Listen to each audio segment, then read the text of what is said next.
యెహోవా అతనికి తోడై ఉండెననియు అతడు చేసినదంతయు అతని చేతిలో యెహోవా సఫలము చేసిననియు అతని యజమానుడు చూచి. ఈరోజు వాక్యాన్ని వింటున్న మీ జీవితంలో ఒకవేళ చెప్పుకోవటానికి ఏ విధమైన ఆధిక్యత మీకు లేకపోవచ్చు, చెప్పుకోవడానికి ఏ విధమైనటువంటి సక్సెస్ అనేది ఒకవేళ మీ చరిత్రలో కనబడకపోవచ్చు. I prophesy and I release. ఈరోజు నేను ప్రకటిస్తున్న ఈ దేవుని వాక్యంలో అక్షరం కానీ పొల్లు కానీ తప్పిపోదు.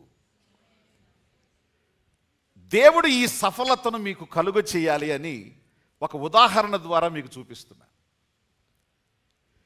యోసేఫ్ యొక్క యజమానుడైన పోతీఫర్ జోసెఫ్లో ఒకటి అబ్జర్వ్ చేశాడంట. యోసేఫ్లో ఒకటి ఏమిటి అబ్జర్వ్ చేశాడంటే, అతడితో నిజంగా దేవుడు ఉన్నాడని, అతడు చేసే ప్రతి పని కూడా ఏమవుతుందంట, సఫలమవుతుందని తన యజమానుడు చూసి, నా తండ్రి అయిన యెహోవా దేవుని నామములో యేసుక్రీస్తు వారి పేరిట మీ జీవితంలో ఇప్పుడు వరకు కనిపించని సఫలత ప్రజలకు ఇప్పటి నుండి కనబడునుగాక. నమ్మిన వారు గట్టిగా స్తోత్రం చెప్పాలి ఒకసారి. మీరు కావాలి అనుకున్న వారు మరింతగా స్తోత్రం చెప్పండి ఒకసారి. హల్లెలూయా. యజమానుడు చూశాడు, నాతో దేవుడున్నాడు, నాలో దేవుడున్నాడు. ఈయన డబ్బా ఈయన కొట్టుకోలేదు, కానీ ఇతనిలో దేవుడున్నాడని యజమానుడు చూశాడు. యజమానుడు టెస్టిఫై చేశాడు. యజమానుడు ఎలివేట్ కూడా చేశాడు. ప్రజలు ప్రభువుని మీలో చూడాలి. ప్రజలు ప్రభువు సహాయాన్ని మీలో చూడాలి.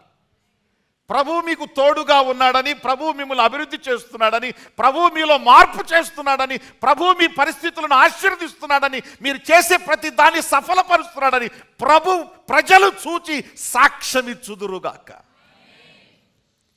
మీ గురించి మీరు చెప్పుకోవటం కాదు, ప్రజలు మీ గురించి,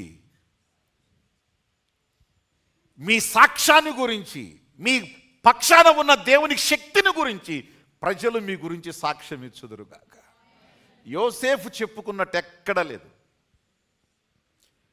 కానీ యోసేఫు యజమానుడు దాన్ని స్పష్టంగా చూశాడు. తనతో ఉన్న పని వాళ్ళందరూ వాళ్ళ పనులు ఫెయిల్ అవుతున్నాయి, వాళ్ళ యొక్క ప్రాజెక్ట్స్ ఆగిపోతున్నాయి, వాళ్ళ పనులు సక్సెస్ అవ్వడం లేదు. కానీ జోసెఫ్ మాత్రం ఏది చేసినా success success success, no failure. Hallelujah. ఈ సంగతిని యజమానుడు ఈ రోజు నుండి ఇప్పటి వరకు ప్రజలకు మీరు ఎలా కనిపించారో, ఇప్పుడు వరకు ప్రజలకు మీరు ఎలా వినిపించారో, ఇప్పుడు వరకు మీ ఇంట్లో ఎలాంటి నష్టకరంగా మీరు ఉన్నారో, ప్రభు మిమ్మల్ని ఆశీర్వాదకరంగా మార్చునుగాక. మీరు పనిచేస్తున్న స్థలంలో దీవెనకరంగా మిమ్మల్ని దేవుడు ఎలివేట్ చేయునుగాక. మీరు ఎక్కడ పని చేస్తున్నాడో అక్కడ మీ స్థితిగతులను దేవుడు హెచ్చించి ప్రజలకు డిఫరెంట్గా మిమ్మల్ని చూపించునుగాక. ఈ దేవుడు తప్ప ఇలా చేసేవాడు వేరొక దేవుడు లేడు. ఎందుకంటే ఈయన మనస్సున్న దేవుడు. ఈయన చెప్పండి, ఎవరైనా ఈయన మనస్సున్న దేవుడు. నిన్ను చూసి ఏడ్చేవాడు కాదు, నిన్ను చూసి బాధపడేవాడు కాదు. ఆయన నిన్ను చూసి సంతోషించేవాడు, నీ అభివృద్ధిని చూసి సంతోషించేవాడు, నిన్ను అభివృద్ధి చేస్తూ ఆనందించేవాడు. నువ్వు దీవించబడుతుంటే ఆయన కుళ్ళుకునేవాడు కాదు. ఆయన నీతో పాటు నీ ఆనందంలో ఆయన కూడా పాలిభాగస్తుడు అవుతాడు. ఎవరికి స్తోత్రం కలుగును గాక.